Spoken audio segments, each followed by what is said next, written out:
안녕하세요. 오늘 우리가 함께 깊이 들여다볼 이야기는요, 예수님께서 당신의 사도들을 처음으로 사명을 띠고 파견하시는 바로 그 장면, 루카복음 9장 1절에서 6절까지의 내용입니다. 정말 중요한 순간이죠. 시작하기 전에 한번 이걸 생각해 볼까요? 예수님께서는 인류 최초의 선교사들에게 과연 어떤 정말 파격적인 조건을 내거셨을까요? 바로 이 질문이 오늘 우리가 나눌 이야기의 가장 핵심적인 부분이라고 할 수 있겠습니다. 자, 그럼 첫 번째 부분부터 한번 자세히 뜯어보죠. 사도들이 받은 사명에 담긴 힘, 그 신적인 권한이 대체 어디서 왔는지에 대한 이야기입니다. 모든 건 바로 여기서 시작됩니다. 정말 놀라운 건 이 사명이 제자들 자신의 어떤 능력이나 기술에서 나온 게 아니라는 점이에요.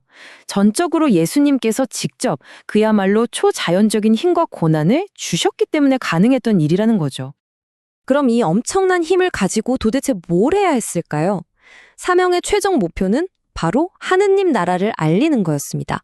여기서 말하는 하느님 나라는 멀리 하늘에 있는 그런 장소가 아니고요.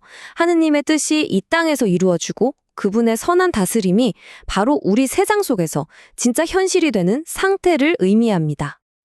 그래서 사도들의 임무는 아주 명확하게 두 가지로 정리돼요. 첫째, 하느님 나라를 선포하는 것.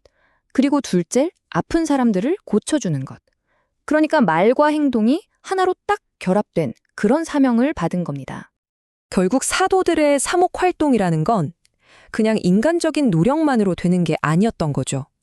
하느님의 능력이 기적이라는 표징으로 나타나고 또 그분의 말씀이 선포되는 것. 이 두 가지가 하나로 합쳐진 아주 역동적인 활동이었던 셈입니다. 자, 이제 이야기의 두 번째 부분으로 넘어가 볼게요. 어쩌면 오늘 이야기에서 가장 도전적인 부분일 수도 있겠네요. 바로 사명의 대가, 제자가 되기 위한 그 급진적인 헌신에 대한 내용입니다.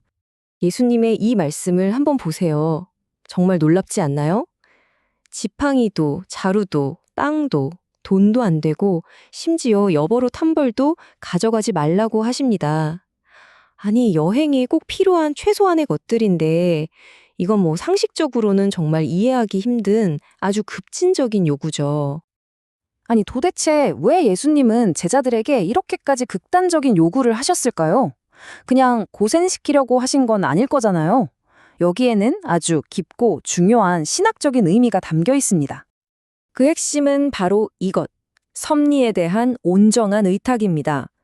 내가 의지할 수 있는 세상의 모든 안전장치를 내 손으로 다 내려놓고 오직 하느님께서 보살펴 주시고 채워주실 거라는 믿음 하나에 나를 온전히 맡기는 거죠. 이야말로 믿음에 대한 최고의 훈련 아니었을까요? 그리고 이건 그냥 이렇게 하면 좋다 정도의 제안이 아니었어요. 이 철저한 가난은 사명을 수행하기 위한 타협이 불가능한 필수 조건이었습니다. 제자들이 먹고 사는 문제보다 하느님 나라와 구원의 사목을 가장 앞에 두도록 만드는 일종의 장치였던 셈이죠. 바로 이 지점에서 세상의 우선순위와 하느님 나라의 우선순위가 완전히 갈리는 게 보입니다. 세상은 내 편안함과 안전을 먼저 챙기라고 하지만 하느님 나라는 구원의 사명과 하느님에 대한 절대적인 신뢰가 먼저라고 말하죠.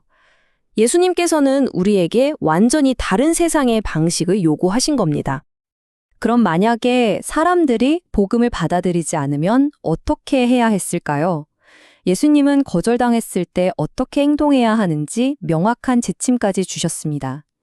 마을에 들어가서 말씀을 전하고 만약 그들이 거부하면 미련 없이 그냥 떠나라고 하셨어요.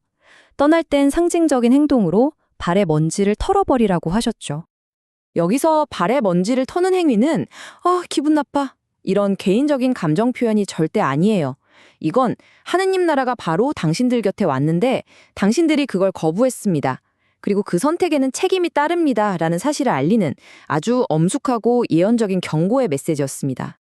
자, 그럼 이제 사도들이 이 강력하면서도 또 엄청나게 어려운 지침들을 실제로 어떻게 실행에 옮겼는지 그 실천의 단계로 넘어가 보겠습니다. 그래서 결과가 어땠을까요? 놀랍게도 사도들은 예수님이 시키신 그대로 순종했습니다. 그들은 진짜로 길을 떠나서 모든 마을을 다니며 예수님께서 명하신 그 두 가지 임무, 복음을 전하고 병을 고치는 일을 성공적으로 해냈습니다. 여기서 루카복음사가가 특별히 강조하는 부분이 하나 있는데요. 다른 복음서에서는 회개하라고 외쳤다고 기록된 부분을 루카는 복음을 전했다라고 표현합니다. 이걸 통해서 하느님 나라가 얼마나 기쁜 소식인지 그 긍정적인 메시지를 더욱 부각시키고 있는 거죠. 이제 마지막 부분에 왔습니다. 이 2000년 전의 이야기가 오늘을 살아가는 우리에게는 과연 어떤 의미가 있을까요? 오늘날 우리의 사명에 대해 한번 생각해 보겠습니다. 오늘 우리가 살펴본 내용의 핵심 메시지를 딱 3가지로 요약할 수 있을 것 같아요.